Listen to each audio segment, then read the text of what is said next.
Hello, this is our presentation on automatic improper loading posture detection and correction utilizing electrical muscle stimulation.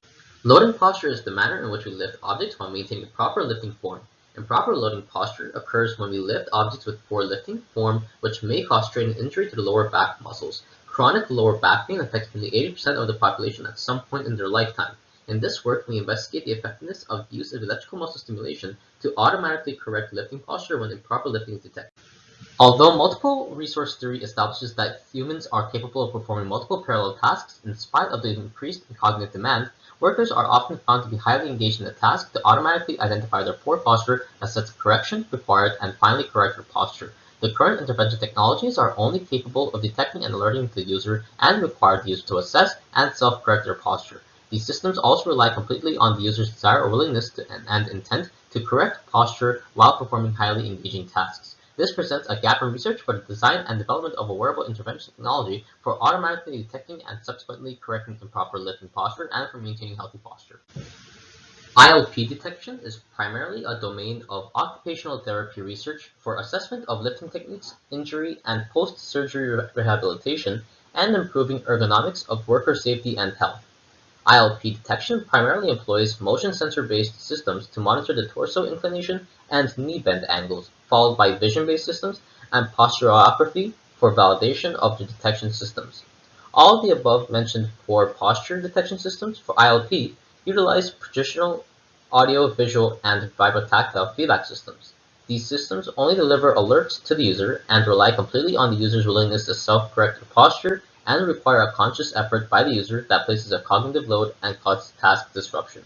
Additionally, the preventative healthcare wearables and exoskeletons do not automatically detect and correct poor posture, and are always required to be worn by the user and have proven to be cumbersome and place a physical strain on the user.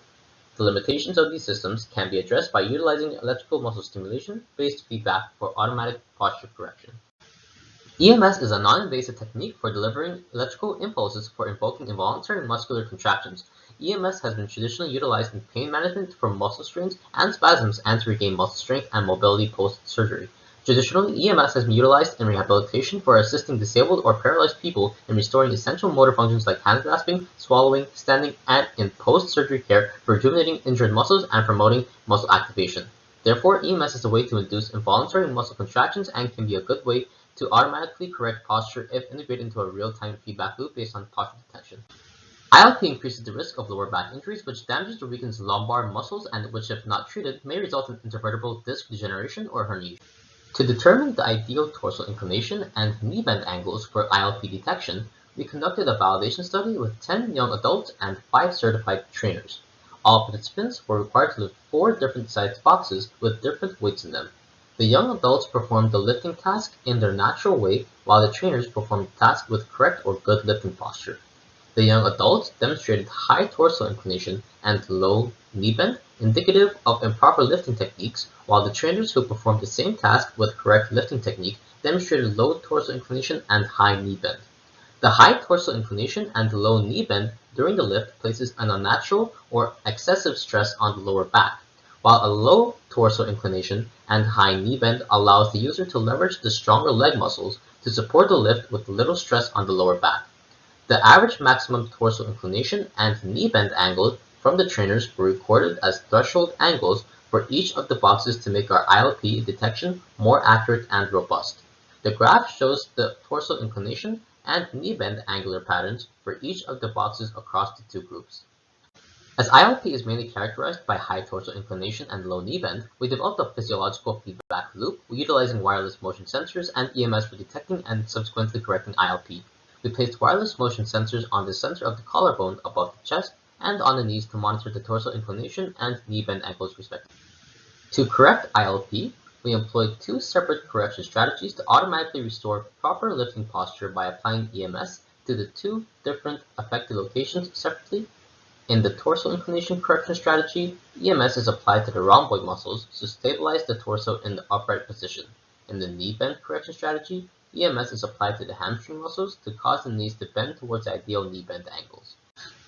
The ILP detection and correction system is described with an example as follows.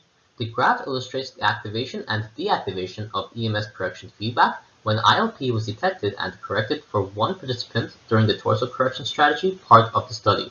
When the participant's torso inclination exceeded the ideal threshold and the knee bend was sufficiently lower than the ideal knee bend threshold, ILP was detected. The ILP detection automatically activates the EMS correction feedback by applying a calibrated electrical stimulus to invoke an involuntary rhomboid muscle contraction for stabilizing the torso, which in turn causes the user to bend knees in order to reach and lift the box with good lifting posture. The EMS is automatically deactivated when the ideal torso inclination and knee bend angles are achieved. A correction response time of approximately 1.3 seconds was recorded between activation and deactivation of the EMS for torso stabilization.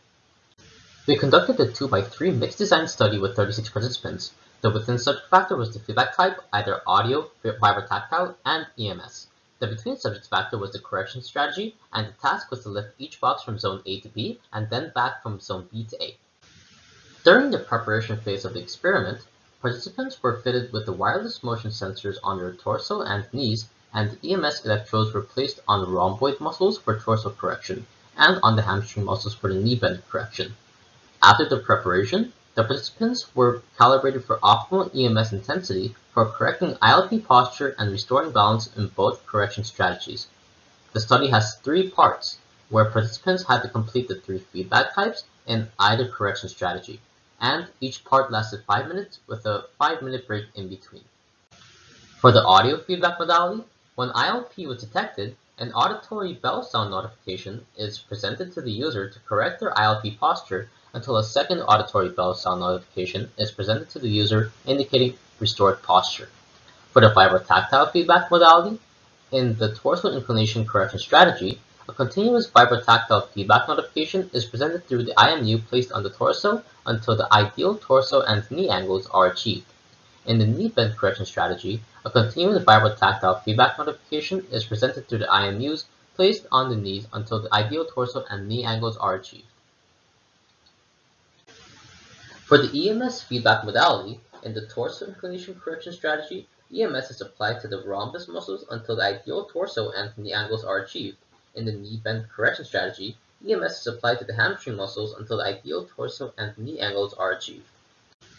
We found that EMS delivered significantly faster corrections with an average of 1.4 seconds. We also found that EMS and Vibro-tactile feedback are equally highly accurate and audio is the least accurate. Additionally, we found that EMS feedback was equally comfortable as the audio and Vibro-tactile feedback and across the 2 correction strategies.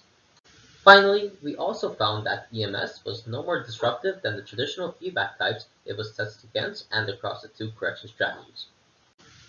The main takeaways from this study are that EMS was able to deliver corrections up to 25% faster and outperformed the visual and audio feedbacks, which placed an additional cognitive load on the user while they were already engaged in a task. Additionally, EMS and the Vibro-tactile feedback were perceived to be equally highly accurate, while the audio feedbacks often resulted in overcorrections. EMS was also equally comfortable and no more disruptive than the traditional feedback systems. Participants also reported shared responsibility, demonstrating learning effects, and involvement in the correction process. And finally, 67% of the study population preferred the torso correction strategy, while 33% preferred the knee correction strategy. In conclusion, we demonstrated our automatic poor posture detection and correction systems for ILP correction.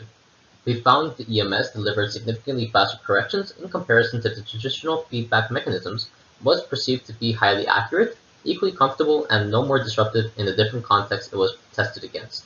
Therefore, EMS-based feedback shows promising potential to be developed into smart wearable intervention technology and could be a useful alternative or inclusion to existing EHS guidelines for mitigating risk of workplace injury and improving employee health and in preventative healthcare. Thank you.